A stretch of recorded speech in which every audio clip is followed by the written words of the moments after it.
प्रभु, क्या संसार में केवल सुख का होना संभव नहीं है? प्रत्येक आत्मा का लक्ष्य केवल सुख की प्राप्ति ही तो है।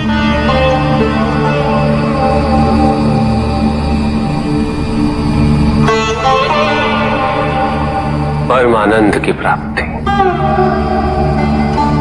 किंतु हम सुख नहीं, सुख को प्रदान करने वाली वस्तुओं को एकत्रित करना ही जीवन का उद्देश्य मान लेते हैं। ये समस्त संसार माया है, सब कुछ नश्वर है।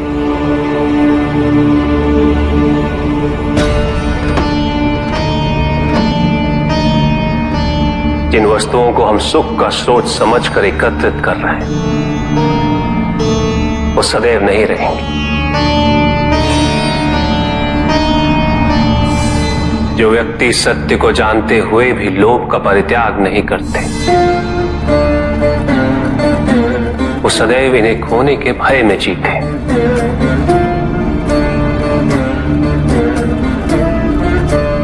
और जो व्यक्ति सत्य को जानते ही नहीं, वो अहंकार में जीते।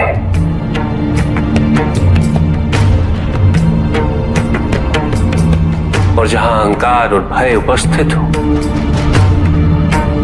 वहां सुख कैसे रह सकता?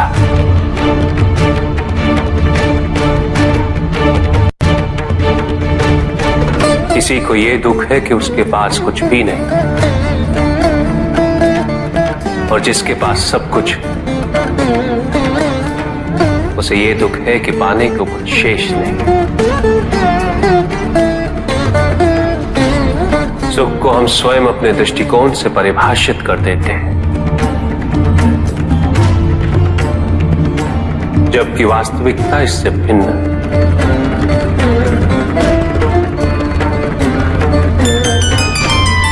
इसलिए आवश्यकता है अनासक्त रहने की। किंतु प्रभु, क्या आसक्ति स्वाभाविक नहीं है? पर दुख का मूल कारण भी तो यही है ऋषि भृगु। आसक्ति हमारे मन की शांति को छीन लेती है, उसे भंग कर देती।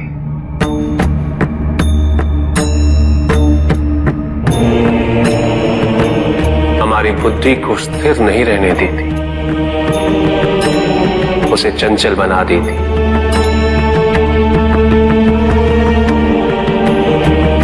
आसक्ति से प्रमाद की उत्पत्ति होती।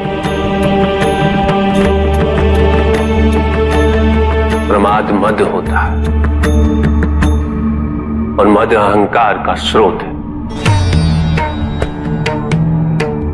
और अहंकार पूर्णतः शुभता में परिवर्तित हो जाता है, अर्थात आसक्ति अशुभता की जननी। इसलिए अनावश्यक है। तो प्रभु, आसक्ति को अनासक्ति में कैसे परिवर्तित किया जा सकता है? और हम आसक्ति से कैसे उबर सकते हैं प्रभु? आसक्ति से मुक्त होना ही अनासक्ति है। आसक्तिहीन होने के लिए अपने और पराये का भेद मिटाना अनिवार्य है।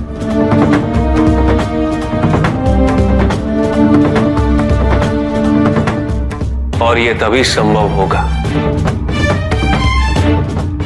जब हम सुख की खोज बाहर नहीं, अपने भीतर करें। जब हम यथार्थ को पहचानें, उसे स्वीकार करें।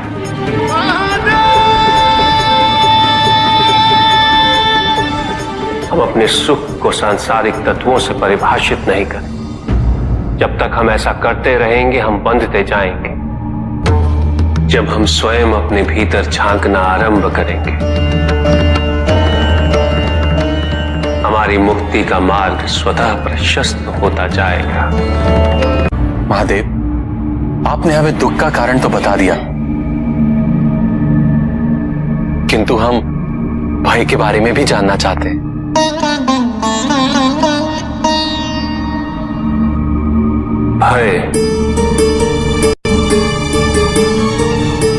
भय का स्रोत है इच्छा।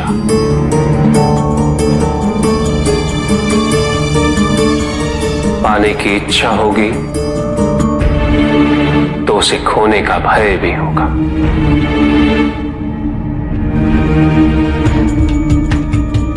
यदि जीवित रहने की इच्छा है तो मृत्यु का भय भी अवश्य होगा।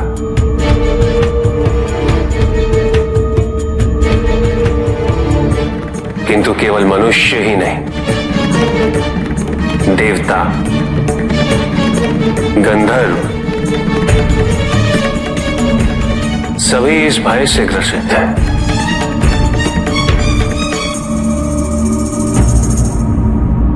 क्योंकि इच्छाओं से मुक्त कोई भी नहीं।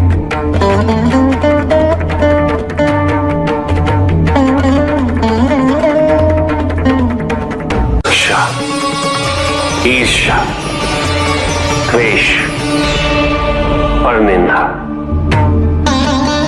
और षड्यंत्र जैसे पाप भय से ही उत्पन्न होते हैं। और प्रत्येक पाप का प्रायश्चित केवल दुख और कष्ट उठाने से ही संभव होता है।